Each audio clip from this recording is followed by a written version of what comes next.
Can Congress legally force President Trump to turn over evidence to back up his claims? No, the Intelligence Committee simply submitted a request by letter. They didn't issue a subpoena, which brings back visions of Richard Nixon and the tapes at the White House, and there was a subpoena.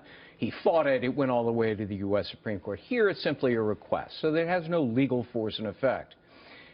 Even if there was a subpoena, he could invoke executive privilege, which is a broad protection of White House communications. But none of that is likely going to happen, and here's why. A week from today, the Intelligence Committee opens a hearing. Among the first witnesses, the director of the FBI. The FBI are the ones who conduct wiretaps domestically. And the question will be asked, did you wiretap the Trump campaign?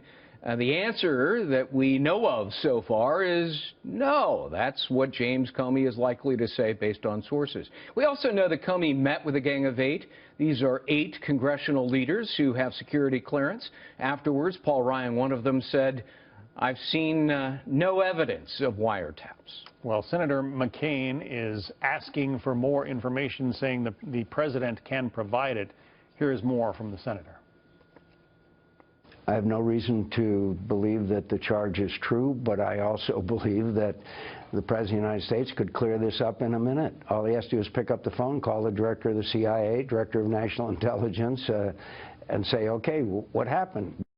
Okay. Could he clear it up in a minute, the president? He could. He has the power to declassify any wiretap documents, including FISA warrants, or otherwise, pick up the telephone, as Senator McCain suggests, and ask the relevant questions of the intelligence community and the FBI and the Department of Justice. Look, all of this, John, seems to emanate from an Inauguration Day story by the New York Times, the title of which was Wiretapped Data Used in Inquiry of Trump Aides. Now, it's somewhat misleading.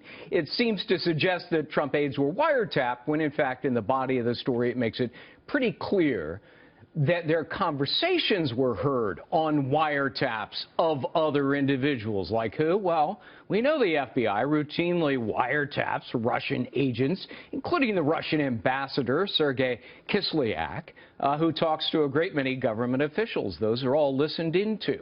So the question is, was anything wrong or nefarious or criminal when those Trump aides had the conversation with Russian government officials? And we know the answer from James Clapper, the head of the DNI under President Obama, no fan of Donald Trump, when he said there is no evidence of collusion between the Trump campaign and the Russian government. There's another controversy bubbling that people might have heard about. The Attorney General, Jeff Sessions, fired a number of U.S. attorneys, including the U.S. Attorney in New York, Preet Bharara, over the weekend. Bharara did not exactly go quietly, you might say.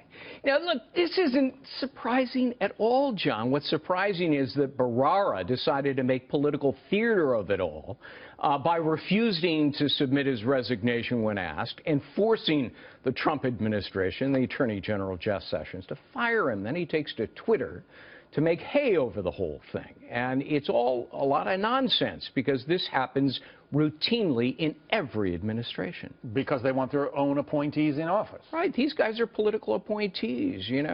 President Bill Clinton fired all of them at once. And, of course, there's always outrage by the opposing party. And, it's all just manufactured faux outrage.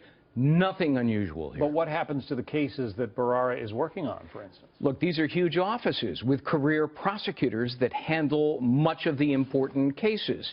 U.S. Attorney actually never prosecutes a case in court himself. They simply oversee it.